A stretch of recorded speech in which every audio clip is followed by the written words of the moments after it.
somebody who actually goes out west. Is there actually an idea of manifest destiny, or is this more of the writings of a East Coast intellectual who never really leaves his manor? Is it purely economic that makes somebody want to go out and get his own plot of land? Is it a complex amalgamation of these forces? Both, neither? What's your take on it? It's a complex mixture, absolutely. You have plenty of figures back east, teachers, people in Congress who are writing letters, encouraging people to go to Oregon country out of a fear that the British are going to lock it down, which is a very legit concern if you're looking at U.S. expansionism as an American in, say, the 1830s, 1840s, because simply bodies on the bodies in the area. The British outpopulate the Americans, even though it's really just the HBC, this fur trading company that's there. There's just more of them, and they claim all of that territory right down to the California border, just as the United States does. So in many ways, might makes right, and you do end up with a few parties that go out of patriotic fervor. I mean, I'll give you one example right off the bat. The Oregon Dragoons. It's one of the earliest trains. 17 guys are in it, and they're going to Oregon country. They've heard good things. Don't get me wrong. They're looking forward to pickling salmon, which apparently that's a great way to make a living. I don't think those are selling particularly well in the grocery store these days. But so they do have ambitions for wealth, but patriotic fervor is very much a reason for their going. Now, they fall apart because they are not mountain men. They had no business making this trip. This is an example of a terrible gun injury where two men get in a fight, argument. This group bickers every day, all day long, and they fracture. And during one of those fights, one of the guys decides to grab for his gun. It's loaded, shoots himself in the ribs. Kind of impressive, really, to shoot yourself in the ribs with a 19th century rifle. How did you even reach it when you're... I'm trying to picture that in my mind. You'd have to have the front of the barrel and... wow, that's quite an arm span right there. Right? I mean, my best speculation, I do not recall the primary source specifying how he held it, and I'm sure he was probably too embarrassed to want to give those sorts of details. My guess is he had, a funky trigger that probably went when he jostled the barrel too much. Probably went to grab it more as a club, to hit the other guy. I don't think he was actually looking to commit murder. Not that murder doesn't happen on the Oregon Trail, but we can get to that. At any rate, this group, I mean, they fall apart, and only about half of them actually make it to Oregon country. But the original impetus, the reason they went, was very much out of patriotism. They were going to occupy Oregon country, for the Stars and Stripes, to make sure that the British do not continue to assert their claim. Okay, so is it a sense where the more ideological you are, perhaps the less skills that you have that would allow you to be successful, to be a successful farmer, to be able to protect yourself in the wilderness? Is there some sort of correlation there? I'd run with that. I'd say there's some correlation to that. We have missionaries who, the Oregon Dragoons are one of the worst, but, missionaries who are heading out and they don't necessarily know what they're doing. The fur traders, who were the ones that really originally cut the path before the missionaries, before the families start coming. And of course, it gets problematic when you're traveling with kids. As my grandfather used to say, there are two ways to travel: first class and with children. I very much understand his worldview now. Yes. So I can only imagine doing that in a covered wagon. But the fur traders, these guys, they knew how to handle themselves. They psychologically were built for this world. In fact, some of them go to it specifically because it's a lawless, there is no government out there, rugged world, and they thrive in that sort of environment.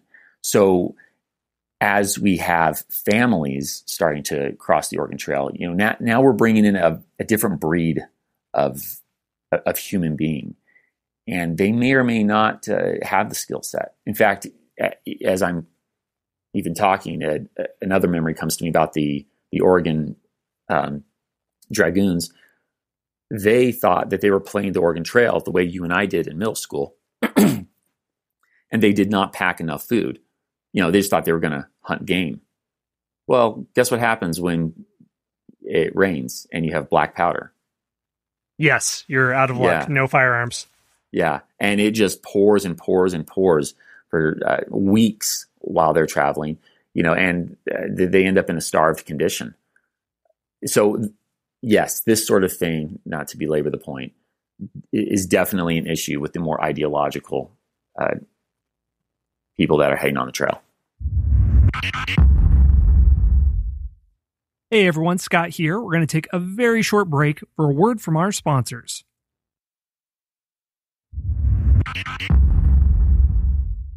And we'll, I'm sure, get back to this of the nature of those who go out and some of the lasting effects, but I'm always interested when we look at history of the mechanics of how people did things, because it can differ so markedly from how we do things today. And I think it can help place us in their positions to understand what it is that they're going through on a daily basis. So could you walk me through the planning process of going on the Oregon Trail, whether you're a city slicker out in the East Coast and you read an account of somebody able to successfully farm land and you're also fulfilling the Monroe Doctrine? What is the process of divesting from your property, selling what you have, buying the supplies, buying what you need to actually get on the trail, and then timing when you go out there, and then the daily process of traveling along the Oregon Trail? What does that look like? Well, again, to hearken to the game, it really was a pretty decent educational tool. Not perfect, but pretty decent. If you're wealthy, you might be able to just pick up and pretty much head on out. But other families, they take years preparing to go. You're going to need about $600 to get yourself on the trail. And that's a lot of money in this time. So that may mean that you have to sell the farm, you have to liquidate all your assets, and you could still be struggling to come up with it. So some people are saving for years so that they can then sell all of their assets plus their savings to procure all the required tools, supplies, and so forth. But then you also have others. We didn't actually get quite through all the why now as I reflect on this, and I'll kind of address this here. One of the whys for going on the Oregon Trail is that the Panic of 1837 devastates the United States economically. So a lot of people are looking to hit reset, and they see Oregon country as a way to do that. Well, if you're poor enough, you may just walk away from your farm. Mm-hmm. You have no hope of saving up, so you're going to go really skimpy on your supplies, and it might be a dangerous play. But desperate times call for desperate measures. So it depends on the degree of preparation, and it may or may not play out well for you. Even if you are well supplied. When you think about the Donner Party, which do travel a lot of the Oregon Trail and the California Trail have a ton of overlap, and they're often referred to as, the Oregon Trail is sometimes just used as a big cover term to incorporate all these Western trails. But James Reed, who's one of the leaders of the Donner Party, this guy has over 100 head of cattle, he has multiple wagons, and by the time he gets to California, he's lucky to be alive. So having a ton of supplies does not necessarily guarantee you, safe and easy passage. At any rate, you are going to need, let's go ahead and get down to brass tacks. You're going to need a wagon. That's a necessity. You're going to need some beasts of burden. So we're talking horses, mules, or oxen. Oxen are kind of the real winner. That's what you definitely prefer if you can pull it off. Mules tend to get more jittery, and horses are, they're more likely to get stolen. So they present some of their own issues and aren't quite able to get over some of the same terrain as oxen. Now that's going to set you back quite a bit, just getting the wagon and your beasts of burden. Then, you're going to have tools, maybe things that you want when you get there. If you're a farmer, you're probably bringing tools to farm. Of course, the gun, so that we can apparently go hunting and get 1,000 pounds of meat in one day, as we learned on the video game. Mm-hmm. That's totally not going to work for you. I need to be clear on that. I was being very sarcastic. That is not going to fly.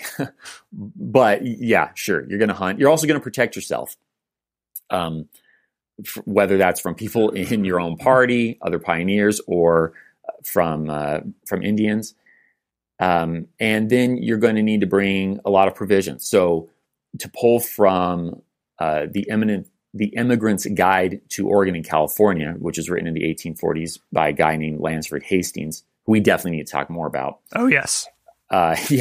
He suggested that each person have roughly 200 pounds of flour or meal, another 150 pounds of bacon, a man after my own heart, I might add, 10 pounds of coffee, 20 pounds of sugar, and 10 pounds of salt, and then other provisions, to taste.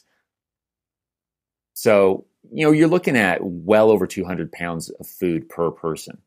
You can see where these wagons would get pretty heavy pretty fast. I mean, if you're a family of 5, which is absolutely, possible, you may have more people in your family. Those wagons are laden with well over 1,000 pounds. So you're looking at frequent repairs, wagon wheels being broken, and then this makes fording a river, the danger of it, very plausible if you have something that's so heavy a wagon or a stagecoach, it's not shaped in the ideal way to float across something. No, it's not. And imagine how much that sucks if your wagon just gets ripped down, the river. Ugh. Everything you have. What do you do if your wagon sinks? What do you do at that point? I mean, other than just being completely SOL? Yeah. You start hoping that strangers are going to be kind. You basically are about to go super hardcore. Sorry, excuse me. Super hardcore Boy Scout here. Your wilderness survival skills better be up to the task. There's more than one story of people who had inadequate supplies. They fall behind. This happens with one member of the Donner Party, one of the older, an older gentleman, and this is the Oregon Trail. So by older, I mean someone in their 60s, someone we wouldn't look at and be like, okay, totally frail, shouldn't be out here in the modern world. But, there's no Motel 6. There's no rest area. So to be in your 60s traversing the continent, that's pretty rough. He's just too fatigued. No one will give him a ride. Everyone in the party says, no, I'm not letting you in my wagon. And it seems crazy to us today, but he just ends up getting left behind and dies. Wow. So yeah, the whole party just blows past him. Okay. So this seems like a Stanley Kubrick sort of the stripping away of levels of humanity. Yeah, it can be.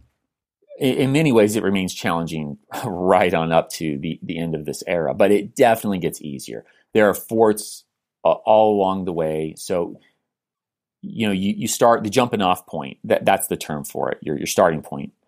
The jumping off point is typically Independence, Missouri, and there are forts, littered through what would today be, say, Wyoming, Idaho, often established by some of these fur traders who realize that they can have an easier go at it rather than being out in the wilderness.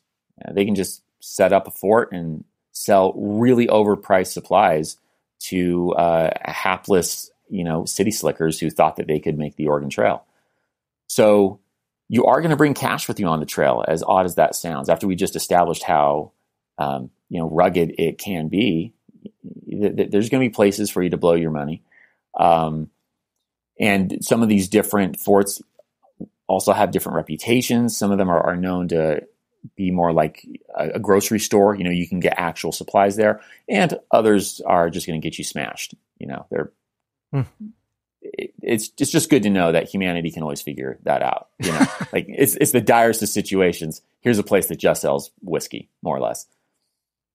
We have our priorities straight, Scott. Oh yeah, I get this. We got this. It's always, that's a thing that I've talked to guests on geographies across the world in different time periods. Yeah. It seems like humans can bring booze into situations that seem impossible. Hey, they're the polar explorers who